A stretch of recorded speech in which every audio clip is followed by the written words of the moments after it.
मेरठ की मुस्कान मानो इन दिनों पूरे देश में चर्चा का केंद्र बन गई है। मानो हर कोई बस ये जानना चाहता है कि आखिर मुस्कान ने ऐसा क्यों किया और वो जेल में क्या कर रही है। लेकिन इसी बीच अब पुलिस सौरभ हत्याकांड को लेकर रोज नए खुलासे भी कर रही है। दरअसल मेरठ के सौरभ हत्याकांड के मामले में रविवार को ड्रग्स विभाग की टीम भी हरकत में आ गई है।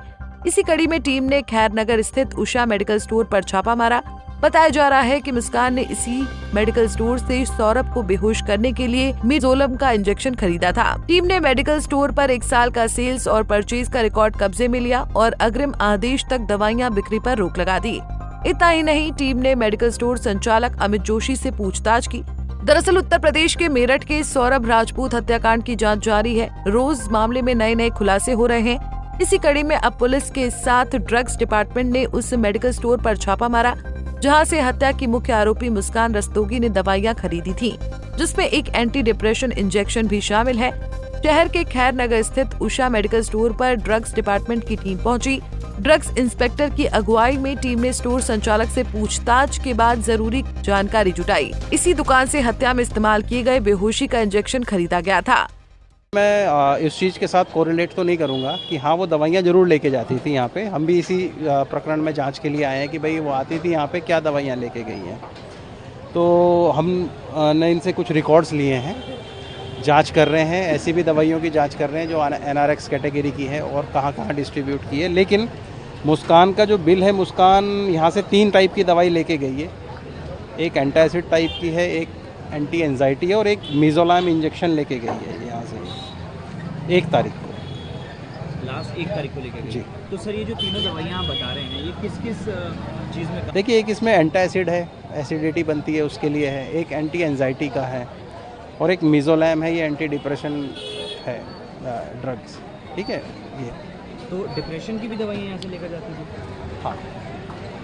तो सर एक चीज़ ये बताइए कि आप एक्सपर्ट हैं इस चीज़ पे, तो ये जो डिप्रेशन की दवाई है क्या इसको हम क्या ड्रग एडिक्ट भी इसका इस्तेमाल करते हैं और क्या गलत तरीके से भी? बिल्कुल हर चीज़ का जो है दुरुपयोग की संभावना है। ठीक है ना।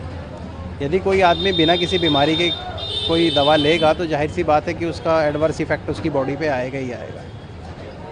तो इसका दवाई का नाम क्या है? क्या ये इंजेक्शन फॉर्म में है या फिर टैबलेट फॉर्म में? देखिए, इसमें 2 जो दवाइयाँ हैं वो तो टैबलेट फॉर्म में है, एक इंजेक्शन फॉर्म में है। खबरों के मुताबिक 1 मार्च को मुस्कान उषा मेडिकल स्टोर पर पहुंची थी। उसने कहा कि उसके बुजुर्ग पिता के लिए दवाई चाहिए।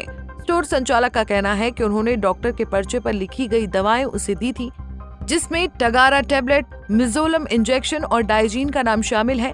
इन तीनों दवाओं में मिजोलम इंजेक्शन का इस्तेमाल एंटी डिप्रेशन ड्रग्स के रूप में किया जाता है। बताया जा रहा है कि इस इंजेक्शन को लगाकर मुस्कान रस्तोगी ने अपने पति सौरभ राजपूत को बेहोश किया था। आज से पहले देखो, पहली बार मैंने उसे देखा था, फर्स्ट टाइम वो दवाई लेके गई है। उससे पहले कोई वो दवाई मुझसे आज तक लेके नहीं गई। तो लास्ट कब आई है आपके पास? लास्ट शायद 1 तारीख के आसपास आई है। 1 तारीख को। तो 1 तारीख को जब आपके पास आई तो कौन सी दवाइयाँ लेकर गई हैं? वो ड्रग्स इंस्पेक्टर साहब ने आपको दिखा दिया होगा कि वो कौन सी दवाई ले गई थी। उसमें एक चीज़ है कि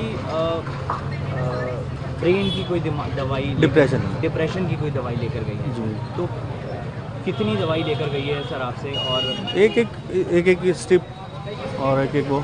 तो क्या उसका इंजेक्शन होता है? नहीं, डिप्रेशन के लिए टैबलेट आती है। टैबलेट आती है। तो क्या उसमें कोई डॉक्टर का पर्चा दिखाया था या फिर? जी, डॉक्टर के पर्चे के बिना हम दवाई नहीं देते। बगैर डॉक्टर के पर्चे की दवाई मिलने की भी नहीं। जी।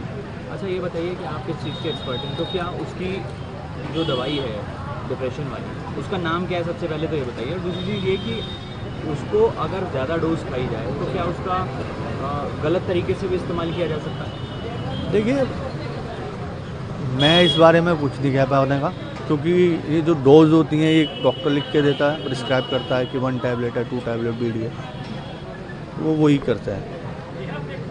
हमारा काम ये है कि सिर्फ हमें बेचना। अब देखना होगा कि आने वाले वक्त में और मेरठ की इस हत्याकांड में और कितने खुलासे होते हैं, क्योंकि रोज कुछ न कुछ नया देखने को मिल रहा है। पंजाब केसरी टीवी के लिए मेरठ से आदिल रहमान की रिपोर्ट। हमसे जुड़े रहने के लिए हमारे YouTube चैनल को सब्सक्राइब करें और नई वीडियो की नोटिफिकेशन के लिए बेल आइकॉन को दबाएं।